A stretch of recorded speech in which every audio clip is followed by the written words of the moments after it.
আজ আর তোমাদের সাথে কোনো ভ্লগ শেয়ার করব না। আজ আমি তোমাদের সাথে আমার ক্রিয়েটিভিটি শেয়ার করব। Jokes apart. তো অনেক দিন ধরে আমার কাছে এই দইয়ের ভাতটা ছিল। আমি ধুয়ে রেখেছিলাম ডিজাইন করব বলে। তবে করব করব করে আর করাই হচ্ছিল না। যাই হোক, তো প্রথমে আমি এইটাকে ভালো করে জল দিয়ে ভিজিয়ে নিই। অবশ্যই এর আগেও আমি এটাকে জল দিয়ে ধুয়ে নিয়েছিলাম। যাই হোক, তারপর জলটা শুকিয়ে গেলে আমি এখানে রেড অ্যাক্রিলিক কালার দিয়ে পুরোটা ভরাট করে নিই।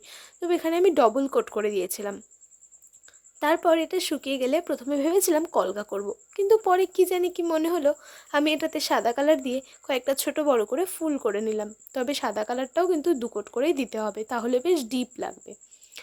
আর অ্যাক্রিলিক কালার তো শোকাতে খুব একটা সময় লাগে না, তাড়াতাড়ি শুকিয়ে যায়। তাই সাদা কালারটা শুকিয়ে গেলে আমি এতে ইয়েলো কালার দিয়ে একটু শেড দিয়ে নিয়েছিলাম। আর তারপর এক এক করে সবুজ কালার দিয়ে পাতাগুলোও করে ফেলি।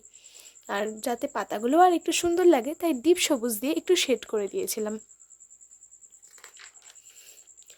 আর এটা হলো কমপ্লিট লুক। আর এখানে আমার কাছে ভার্নিশ শেষ হয়ে গেছিলো বলে আমি আঠা আর জলটাকে মিক্সড করে এটাকে এর উপর থেকে পুরো কোট করে দিলাম।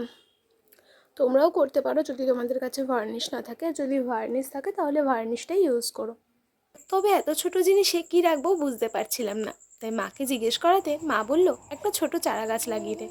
তাই আমিও এখানে একটা ফুলের গাছ লাগিয়ে দিলাম। কমেন্টে জানিও তো এই ছোট টবটা তোমাদের কেমন লাগলো। আর পেজে যদি নতুন হয়ে থাকো তাহলে ফলো করে দিও। টাটা।